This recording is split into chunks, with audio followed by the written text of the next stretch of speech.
Hello students, आज के इस लेक्चर में मैं ट्रिपल सी जो एक गवर्नमेंट जॉब के लिए और किसी भी बेसिक कंप्यूटर कोर्स के लिए बहुत आवश्यक है वो लेके आया हूँ।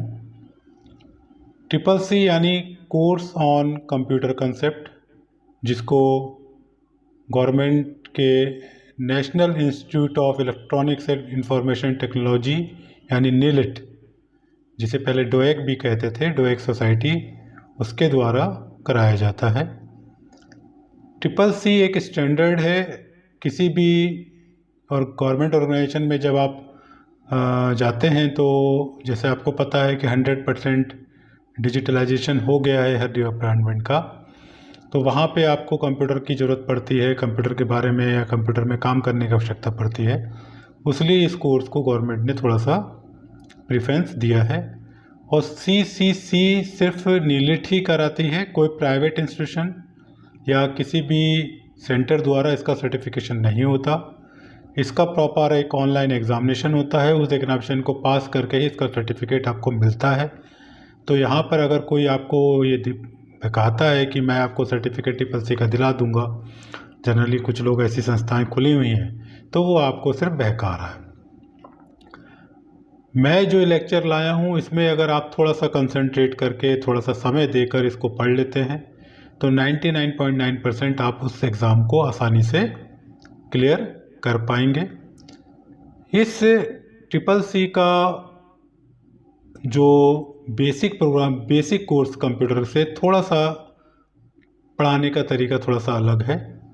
जब हम सिंपल बेसिक कंप्यूटर्स पढ़ाते हैं जहाँ पर हमको प्रैक्टिकल नॉलेज की आवश्यकता ज़्यादा होती है, वहाँ पर हम बहुत डीप में स्टडी नहीं करते। जबकि ट्रिपल सी में क्या होता है, आपको हर टॉपिक को थोड़ा सा थ्योरेटिकल वे में समझना और पढ़ना पड़ेगा, जिससे उससे आने वाले क्वेश्चनों को आप अटेम्प्ट कर पाएँ। तो let's start with first class. पहली क्लास में जैसे आपका जो कंटेंट है वो आपको मैं समझा दे रहा हूँ कि कौन कौन सा सिलेबस है, कौन कौन सी चीज़ें आती हैं। तो सबसे पहले आपका इंट्रोडक्शन टू कंप्यूटर है, इसमें कंप्यूटर के बारे में सारे बेसिक्स आएंगे। मैंने बताया है कि इसको ये थोड़ा सा डिस्क्राइब फॉर्म में होगा, इसमें कंटेंट को आपको थारोली पढ़ना पड़ेगा। ऑब्जेक्टिव टाइप क्वेश्चन आते हैं, अगर वो आप पढ़ लेंगे तो वहाँ से क्वेश्चन जब आएगा तो आप उसको अटेम्प्ट कर पाएंगे। बेसिक तो आप सब थोड़ा बहुत जानते हैं, लेकिन उसको जब हम क्वेश्चन के पॉइंट ऑफ व्यू से बात करते हैं तो थोड़ा सा हमारा पढ़ाई का क्राइटेरिया बदल जाता है। तो जिस तरह से मैंने लेक्चर तैयार किया है उस तरह से अगर आप इसको लेके चलेंगे, समझते हुए चलेंगे, तो क्वेश्चन आप इजीली अटेम्प्ट कर लेंगे और आपका पेपर बहुत आसानी से निकल जाएगा। ऑपरेटिंग सिस्टम के बारे में है दूसरा, उसके बारे में पूरा डिटेल डिस्क्रिप्शन है। यहाँ पर उन्होंने सिलेबस में थोड़ा सा चेंज किया है, ऑपरेटिंग सिस्टम भी बदल दिया है। जनरली हम लोग विंडोज़ के बारे में जानते हैं, यहाँ पे उन्होंने लाइनेक्स को लेके आए हैं। लाइनेक्स का उबंटू एक वर्ज़न होता है, उस पर उन्होंने सिलेबस में लाए हैं। तो फ़र्क होता है थोड़ा सा, लेकिन उसका जो कंसेप्ट है, इसका जो यूज़ करने का तरीका है वो वैसे ही है जैसे विंडोज़ में होता है। उसी तरह वर्ड प्रोसेसिंग, MS वर्ड की जगह लाइनेक्स का लिबर ऑफिस आया है, MS एक्सेल की जगह लिबर ऑफिस CLC आया है। इसको हम MS विंडो में जाते हैं तो इसको बोलते हैं MS वर्ड, जो राइटर कहलाता है लाइनेक्स में। CLC कहलाता है आपका लाइनेक्स में, यहाँ पर होता है एक्सेल। यूज़ वही है, तरीका वही है, थोड़ा से आइकन्स और फॉर्म्स में चेंज है, ठीक है। फिर आपका प्रेजेंटेशन के लिए यहाँ पर आपका इम्प्रेस होता है, वहाँ पर पावर पॉइंट होता है। तो अगर आप इसमें से कोई भी पढ़ लेते हैं, क्योंकि आपके सिलेबस में यही है, तो हम इसी को फोकस करके आपको पढ़ाएंगे। लेकिन आप इसको समझ लेंगे तो ये भी आप इस पर भी काम कर पाएंगे। इंटरनेट के बारे में है, सोशल नेटवर्किंग, ईमेल, ई-गवर्नेंस के बारे में है। डिजिटल का यूज़ किया गया है क्योंकि बताया कि ये गवर्नमेंट सेक्टर से रिलेटेड कोर्स को डिज़ाइन किया गया है, तो इसीलिए यहाँ पर इस टेक्नोलॉजी को भी या इस डिजिटल प्लेटफॉर्म को कैसे यूज़ करना है वो भी इसमें इंक्लूड किया गया है। और फ्यूचर स्किल्स और साइबर सिक्योरिटी उसके बारे में इसमें बताया गया है। तो ये सब वो सारी चीज़ें ली गई हैं जो आपके बेसिक कंप्यूटर्स चलाने के लिए नेसेसिटी है। तो वन बाय वन आगे पढ़ेंगे और डिटेल सिलेबस ये दिया हुआ है कि किस चीज़ में क्या क्या आ रहा है। ठीक है, कंप्यूटर में क्या क्या चीज़ें आएंगी, क्या क्या हम पढ़ेंगे। तो वन बाय वन इस सिलेबस के अकॉर्डिंग हम आपकी क्लासेस को आगे डिस्कस करेंगे। ये जनरली हर बुक में मिल जाता है। अगर आप बुक परचेज़ कर सकते हैं तो वेरी वेल एंड गुड, आप परचेज़ कर लीजिए अरिहंत की, जिससे मैंने ये नोट्स क्रिएट किए हैं। अदरवाइज़ कोई भी ले लीजिए, सब में कॉमन कंटेंट होते हैं, थोड़ा बहुत लैंग्वेज का फ़र्क होता है। बुक होने से क्या होता है कि आप लेक्चर के बाद किसी भी समय पे जाके उसको आप थारोली रीड कर सकते हैं, रीड इससे भी पढ़ सकते हैं। मैंने सारे कंटेंट्स को छाट के इम्पोर्टेंट कंटेंट्स को इसमें लेके आया हूँ, तो यहाँ पर आप यहाँ से भी पढ़ सकते हैं। कोई कंपल्शन नहीं है कि आप अपने बुक को परचेज़ करें। ये सारा इसका पूरा सिलेबस है जिसमें एक्सेल और प्रेजेंटेशन के अंदर क्या है वो दिया गया है। इसी तरह से इंटरनेट के अंदर कौन कौन से टॉपिक कवर करेंगे, ईमेल के अंदर हम ये जो सोशल नेटवर्किंग के अंदर क्या क्या कवर करेंगे, फिर डिजिटल फाइनेंशियल टूल्स के अंदर हम क्या क्या कवर करेंगे और साइबर सिक्योरिटी के अंदर क्या क्या कवर करेंगे, तो वो सारी चीज़ें इसमें दी गई हैं। अब जो स्टूडेंट्स कंप्यूटर को बिल्कुल नहीं जानते हैं, उसका बेसिक्स उनको बिल्कुल नहीं पता है, तो वहाँ पर उनको आप कंसंट्रेट करना है। जो मैं बोल रहा हूँ उसको अपना ईयरफोन लगा के, लीड लगा के सुनिए और क्लास के बाद पूरे लेक्चर को फिर से रिव्यू करें और कंटेंट्स को रीड करिए। उसके बाद फाइनली जो एक क्वेश्चन सीरीज़ दी गई है इस चैप्टर से रिलेटेड, उसको अपने आप अटेम्प्ट करिए और सही आंसर बाद में चेक करके अपना प्रोग्रेस चेक करिए। तो पहला है introduction to computer. Introduction to computer में कंप्यूटर के बारे में दिया हुआ है। कंप्यूटर आपने सब लोगों ने देखा है, जो सामने आपके दिख रहा है। इसमें एक ये डेस्कटॉप कंप्यूटर कहलाता है। इसमें पूरा सिस्टम यूनिट यानी सीपीयू होता है, ये वाला। ये आपका माउस है जिसको इनपुट डिवाइस कहते हैं, कीबोर्ड है, स्पीकर्स हैं, ये मॉनिटर है, डिस्प्ले यूनिट है। ये पूरा मिला के पूरा आपका डिजिटल कंप्यूटर या डेस्कटॉप कंप्यूटर कहलाता है। तो क्वेश्चन है कि कंप्यूटर है क्या। तो कंप्यूटर क्या है? It is an electronic device. Electronic device question बन गया। क्या है? A computer is dash device. क्या लेंगे आप? Computer is electronic device. क्या करता है? दैट मैनिपुलेट इंफॉर्मेशन और data according to the set of instruction called the program. जो भी इंफॉर्मेशन आप और डेटा उसको मिल रही है, उसको प्रोग्राम के अकॉर्डिंग जो भी इंस्ट्रक्शन यूज़र द्वारा दिए जा रहे हैं उसके अकॉर्डिंग वो मैनिपुलेट करता है। मैनिपुलेट का मतलब तैयार करता है।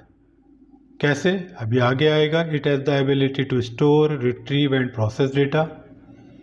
जैसे मोबाइल में आप डेटा को स्टोर कर लेते हैं अपने मेमोरी कार्ड में या उसके रैम में, फिर वहाँ से डेटा लाके यूज़ करते हैं, प्रोसेस करते हैं। सेम कंप्यूटर में भी होता है कि जो भी डेटा आपने कंप्यूटर को दिया वो वहाँ कहीं जाके स्टोर होगा। स्टोर करके आप वहाँ से लाके इसको अपना काम उसमें करते रहते हैं। That is why it is called the store, retrieve and process data.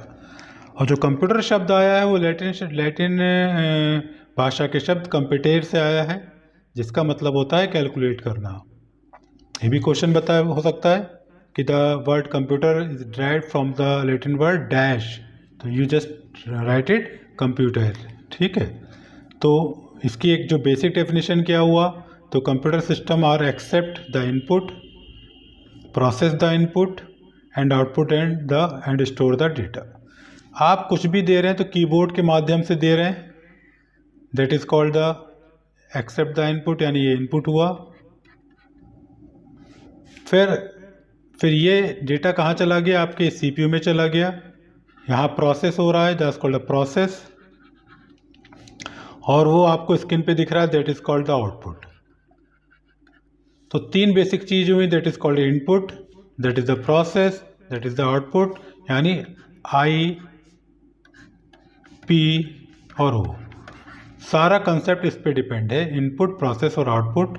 तो हम डेफिनेशन के तौर पे ही कह सकते हैं कि it receive the raw data या receive the data through input devices, process या it will take action on that data for make it meaningful, मतलब उसको मीनिंगफुल बनाने के लिए उस पर प्रोसेस करता है, and provide the result on the output unit. तो ये डेफिनेशन हो गई कंप्यूटर की। तो इससे रिलेटेड जो भी क्वेश्चन आएगा आप उस पर उसको कर सकते हैं। मेरे ख्याल से ये टॉपिक आपको समझ में आ गया होगा। अगले टॉपिक पे हम बढ़ते हैं। जैसे मैंने बताया कि हम इनपुट करते हैं, अभी मैंने ऊपर आपको पिछली क्लास में इनपुट के लिए कहा कि हमें इनपुट करना होता है। इनपुट हम कहाँ से करते हैं? कीबोर्ड और माउस या किसी और डिवाइसेस से बेसिकली करते हैं। जो कॉमन है कीबोर्ड और माउस जो आपको हर कंप्यूटर पे मिलता है। तो इनपुट होता क्या है, इनपुट हम करते क्या है? तो वो इनपुट जो हम कंप्यूटर को देते हैं that is called the raw data. Raw data कौन दे रहा है? यूजर रॉ डेटा इकट्ठा कर रहा है। रॉ का हिंदी मीनिंग होता है कच्चा। कच्चा मतलब मीनिंगलेस।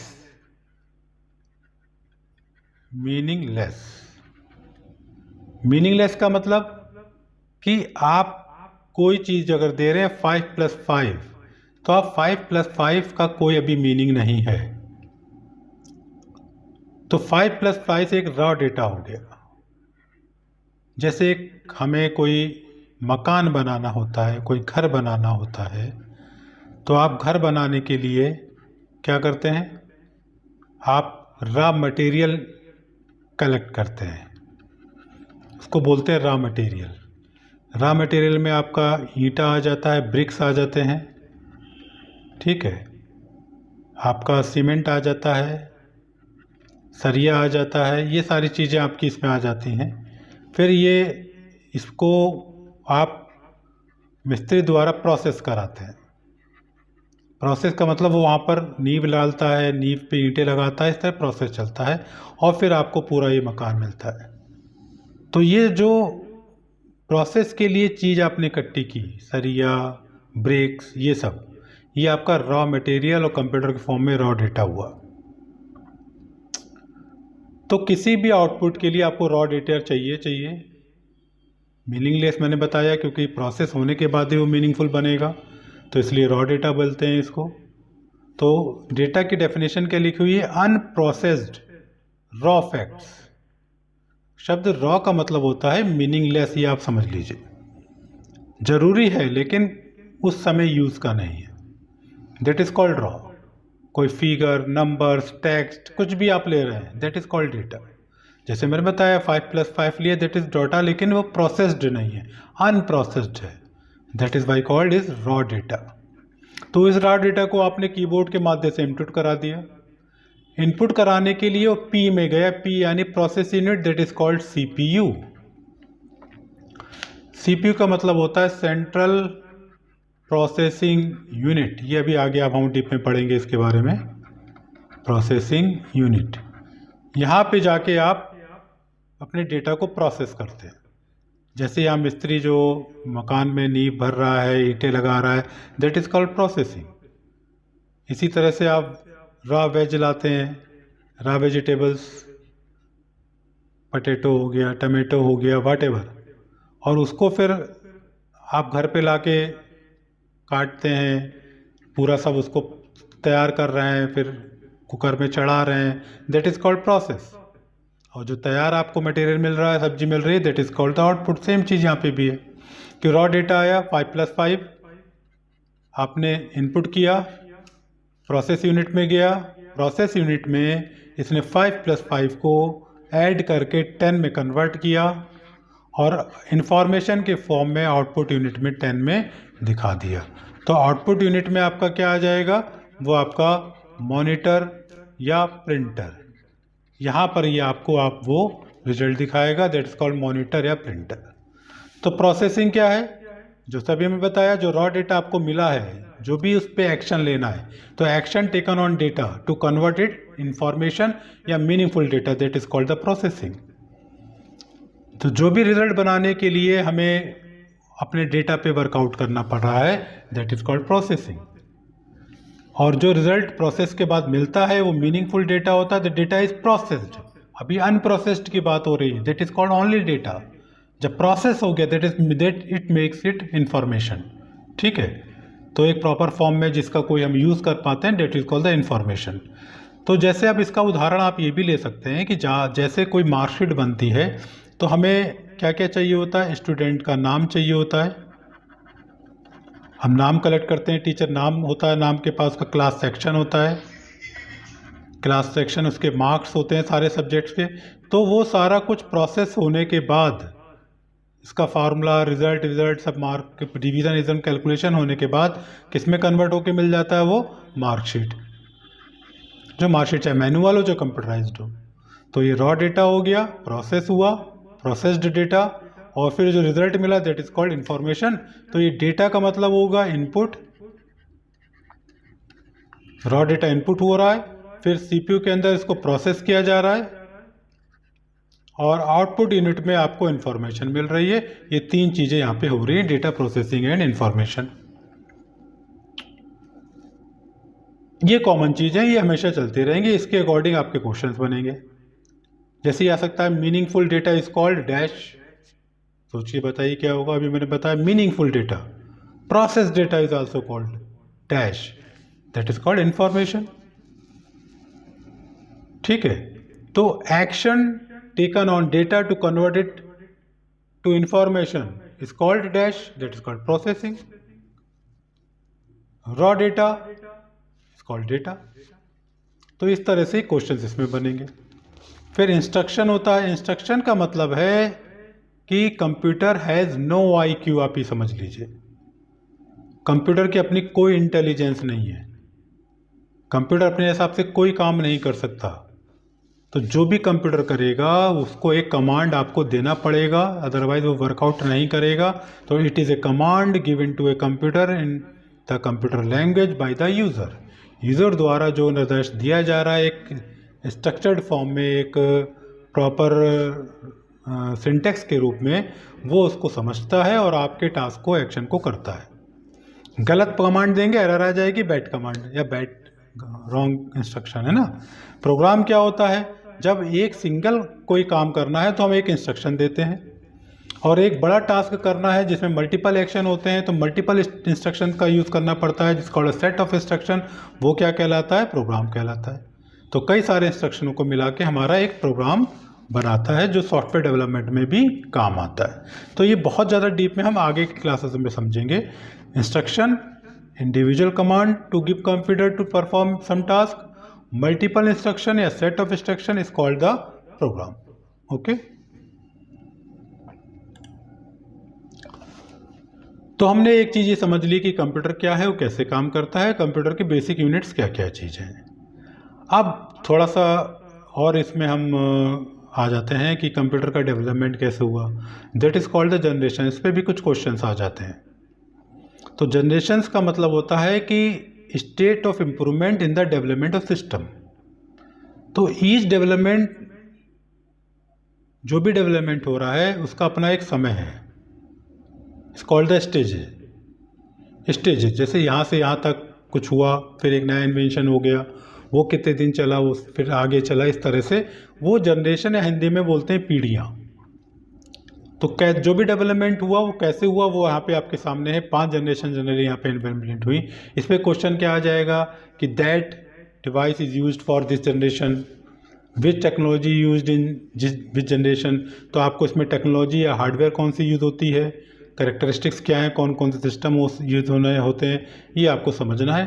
टाइम को लेकर हर बुक में, टेक्स्ट बुक में थोड़ा सा कन्फ्यूजन्स रहते ही हैं कि ये 42 में है कि 41 में, तो उस पर हमें टाइम में नहीं जाना है।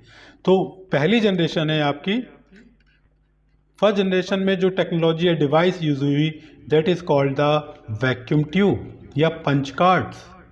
ये एक इलेक्ट्रॉनिक डिवाइस था, यहीं से इलेक्ट्रॉनिक कंपोनेंट, इलेक्ट्रॉनिक डिवाइस या इलेक्ट्रॉनिक कंप्यूटर का यूज़ हुआ। तो मशीन लैंग्वेज में इसमें हम कैलकुलेशन कर सकते थे। बहुत महंगा बनता था, क्यों, नई टेक्नोलॉजी थी, नए नए कंपोनेंट का इजाद हुआ। तो कोई भी नया इन्वेंशन जब होता है तो वो थोड़ा ब्रॉड, बल्कि और कॉस्टली होता है, जो धीरे धीरे हम उसको एडवांस करते हैं। वो चीज़ में भी थी, lot of heat, use in size, consume lot of energy.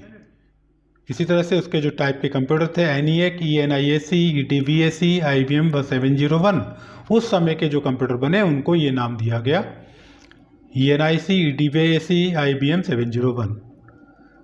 इस पे वर्कआउट हुआ 1942 से 59 के बीच में, ये टेक्नोलॉजी चली, यही डेवलपमेंट हुआ। अब जैसे बताइए, इस तरह से उस समय ये एडवांटेज थे, लेकिन अब बाद में डिसएडवांटेज होगा। इसकी कमियों को दूर कैसे किया जाए, हीट कम हो, तेज़ी से काम चले, लैंग्वेज कुछ ऐसी हो समझ में आए। तो फिर थोड़ा सा उसको कंप्रेस्ड करने के लिए, उस समय कंप्यूटर बहुत बड़े बनते थे, ह्यूज बनते थे, तो एक नया कंपोनेंट आया, that is called the transistor. ये सेकंड जनरेशन में आया।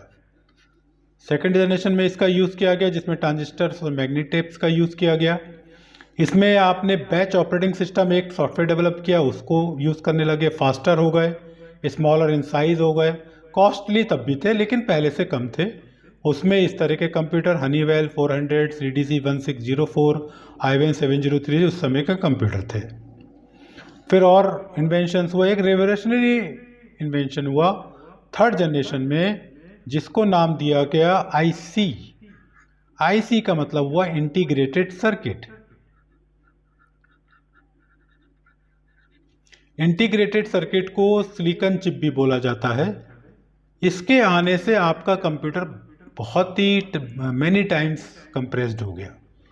जो इंटीग्रेट का मतलब, जो सर्किट हमको आंखों से बना रहे हैं, देख के बना रहे हैं, वो इतना कंप्रेस्ड हो गया कि वो दिखता भी नहीं था। माइक्रोसॉफ्ट का स्कोप का यूज़ करके उस सर्किट को डेवलप किया गया। तो कंप्यूटर आपके बहुत फास्ट हो गए, टाइम शेयरिंग ऑपरेटिंग सिस्टम का यूज़ होने लगा, चीपर हो गए, ईजियर टू अपडेट करना हो गया।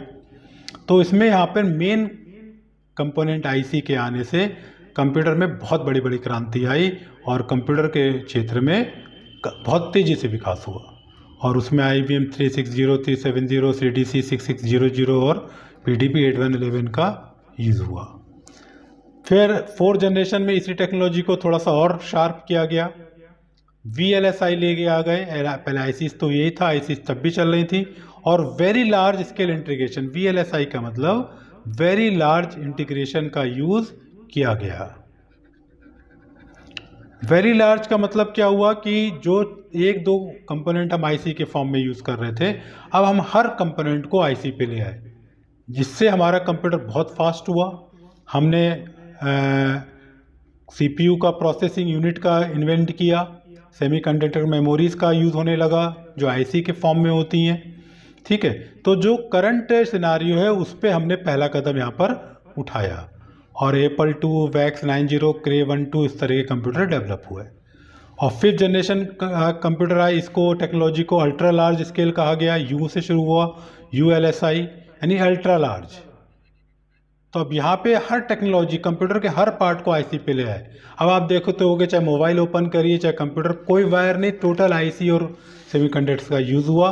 तो इसमें बहुत ही पावरफुल और बहुत ही फास्ट तरीके से कंप्यूटर में काम किया। सॉफ्टवेयर डेवलपमेंट में इसका यूज़ होने लगा, और IBM, पेंटियम इस तरह के कंप्यूटरों का यूज़ हुआ। जैसे पेंटियम इंटेल प्रोसेस आप सुनते हैं, इंटेल का use, Intel core i3 core i4, उस समय पेंटियम नाम का प्रोसेसर को इनबिल्ड करके पेंटियम 486, 586 इस तरह से, पेंटियम 3, पेंटियम 1 इस तरह के प्रोसेसर का यूज़ हुआ उस समय से। और अभी भी यही जनरेशन चल रही है, इसी टेक्नोलॉजी को यूज़ किया जा रहा है, और अभी फिफ्थ जनरेशन पे ही हम काम कर रहे हैं, जो काफ़ी लंबे समय तक अभी चलन में। इसका कारण क्या है कि अभी जो भी हम नया टेक्नोलॉजी ला रहे हैं वो हमारा IC पे है, अल्ट्रा लार्ज स्केल इंटीग्रेशन पे ही है।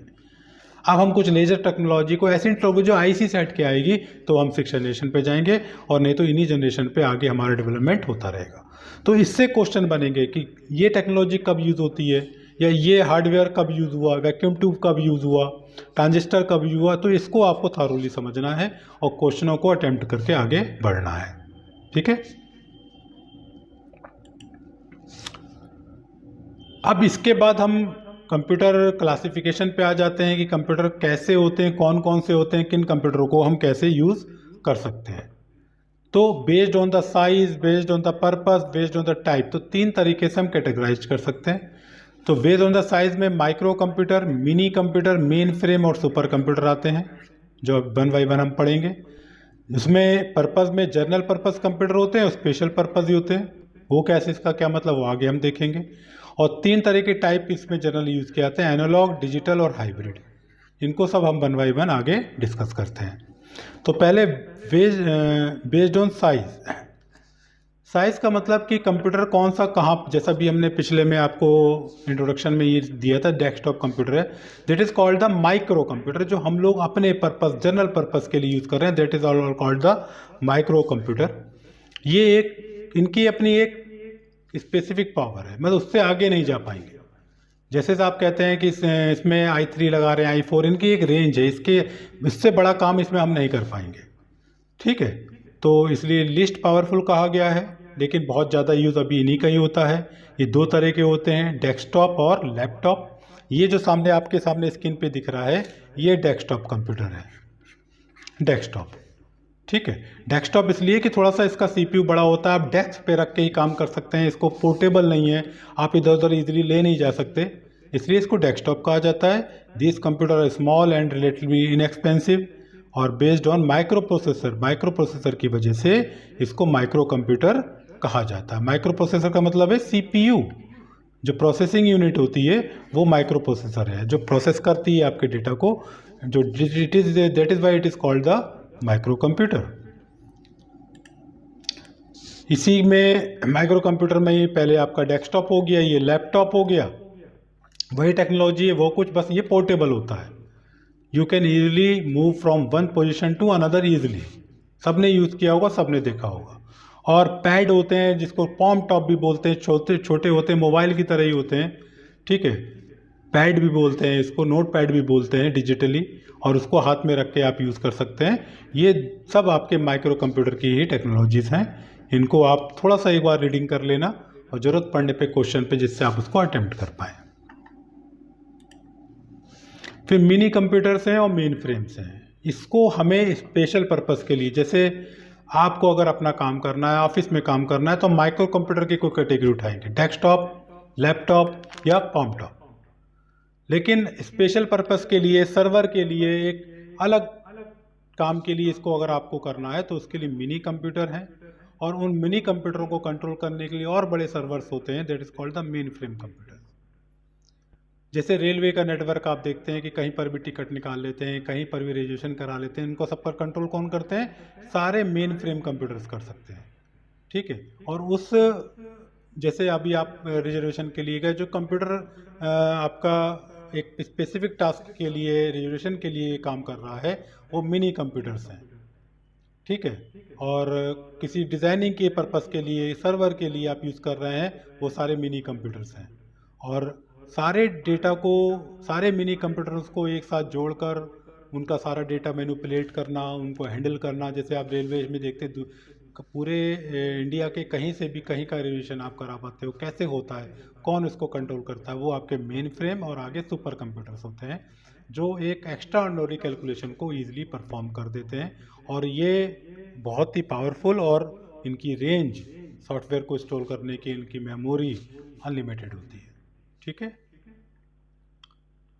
सुपर कंप्यूटर जैसे बताया, ये डिफेंस रिसर्च के लिए, अब जैसे किसी को चंद्रमा पे जाना है, कितनी दूरी पे है, पता चला उसने पेट्रोल, जो भी डीजल या जो भी इसका फ्यूल है वो भरवाया, गलत असेसमेंट हो गया, तो पहुंच नहीं पाया, डैमेज हो गया। तो एक यूनिक आपको जानकारी चाहिए होती है, चाहे वो वेदर फोरकास्टिंग हो, डिफेंस रिसर्च हो, जो भी रिसर्च के काम होते हैं जिसमें हमें एक बिल्कुल ऑथेंटिकेट कैलकुलेशन करनी होती है, उसके लिए सुपर कंप्यूटर्स का यूज़ किया जाता है। These are the fastest and more expensive computer, अरबों खरबों के होते हैं, और floating point operation per second, अरे हमारी पहुंच से, हमारी सोच से भी बहुत ज़्यादा तेज़ी से काम कर सकते हैं। इनका काम, इनका यूज़ कहाँ होता है? वेदर फोरकास्टिंग के लिए, न्यूक्लियर रिसर्च के लिए, बिजनेस, मिलिट्री, साइंटिफिक रिसर्च। और परम हमारा सुपर कंप्यूटर पहले इंडिया का है जो पुणे में बनाया गया। ये भी क्वेश्चन आ सकता है, dash is the first super computer India, first super computer India is परम, PARAM। तो इस तरह से आपको क्वेश्चन छांटने हैं, और जब क्वेश्चंस आएंगे तो आपके दिमाग में एक की थ्योरी होगी, तो उससे आप क्वेश्चन आप बड़े इजीली अटेम्प्ट कर पाएंगे। तो रीड जरूर करिए, थारोली रीड करिए, थारोली रीड करने का मतलब, जैसे मैं आपके सुपर कंप्यूटर के बारे में पढ़ रहा हूँ तो आप कैसे पढ़ेंगे, these are the fastest and the most expensive computer, the speed of supercomputer is measured in FLOPS। Question आ जाएगा, the speed of supercomputer is measured in dash, तो आप क्या कहें, FLOPS है floating point operation per second. तो ये question हो गया। The first supercomputer is called dash in India, Param, PARM, ये सेकंड क्वेश्चन हो गया। तो इस टॉपिक से 2 क्वेश्चन आपके यहाँ बन गए। तो इस तरह से क्वेश्चन निकालने, अंडरलाइन भी आप कर सकते हो कि इससे मेरा ये क्वेश्चन बन सकता है, इससे मेरा ये क्वेश्चन बन सकता है, फिर आगे बढ़ना है। ठीक है, ट्रिपल C को करने का एक यही तरीका है। बहुत ज़्यादा रटे रहेंगे तो भी समझ में नहीं आएगा, खाली क्वेश्चन अटेम्प्ट कर लेंगे तो भी डाउट होगा। थारोली रीड करिए और मेन सेंटेंस को जो इससे क्वेश्चन बन सकते हैं उनको अंडरलाइन कर लीजिए। जैसे मैं अभी इस पे आता हूँ, एनालॉग कंप्यूटर और digital computer, based on work. 2 तरह से वर्क होता है, एक तो एनालॉग फॉर्म में और एक डिजिटल फॉर्म में। जनरली अब जो टेक्नोलॉजीज हो रही है वो डिजिटल फॉर्म में, वो 0101 के फॉर्म में काम करती है।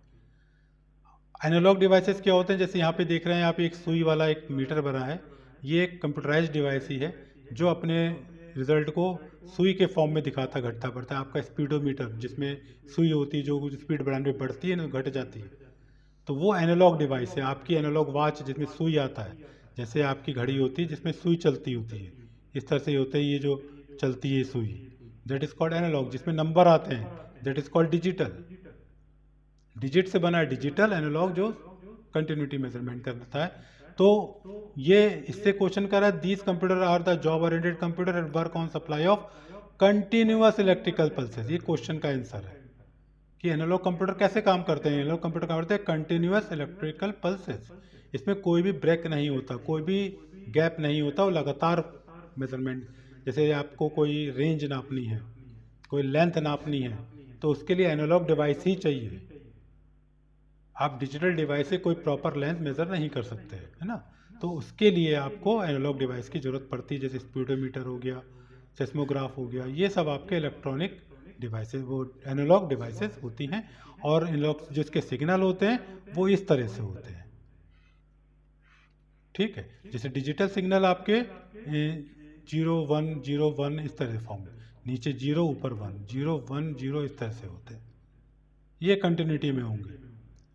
तो ये आपका एनालॉग सिग्नल्स हैं, ये डिजिटल सिग्नल्स हैं। आगे हम और थोड़ा सा उसको डिस्कस करेंगे। जैसे डिजिटल में आपके जो आपके कंप्यूटर्स हैं और जो हाइब्रिड है, जो एनालॉग का काम भी करेंगे और डिजिटल का भी काम करेंगे।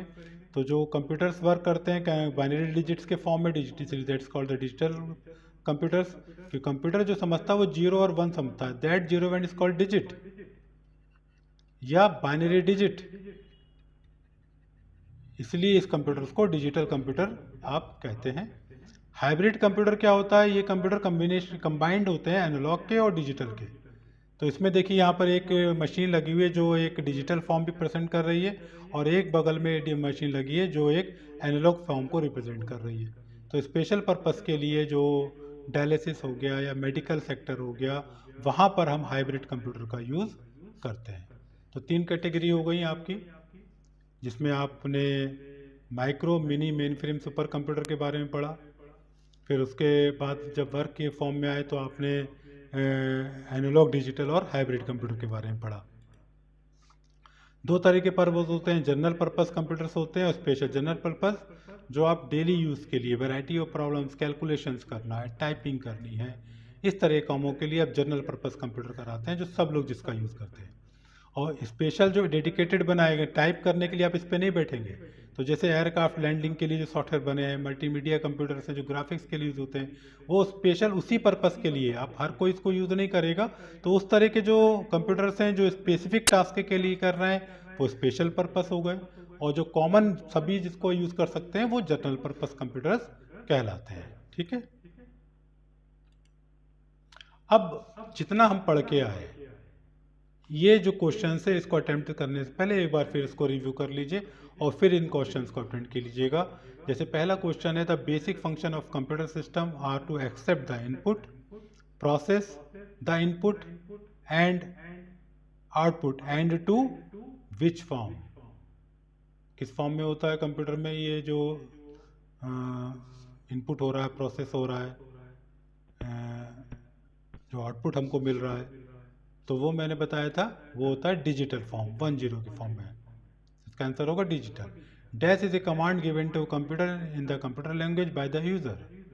तो डैश अभी जैसे मैंने डिस्कशन किया था, यहाँ से ये क्वेश्चन बन जाएगा, सोचिए। तो that is called the instruction, it is a command, instruction is a command. Which generation of computer is covered by a period 1964 to 71। तो 1964 से 71 कौन सी जनरेशन हुई, दिस कॉल्ड थर्ड। देखिएगा पीछे जाके, और थर्ड जनरेशन में हमने क्या यूज किया, आईसी, इंटीग्रेटेड, मैंने बताया रिवोल्यूशन आया, इंटीग्रेटेड सर्किट। तो ये सारे क्वेश्चंस आपको अटेम्प्ट करने हैं।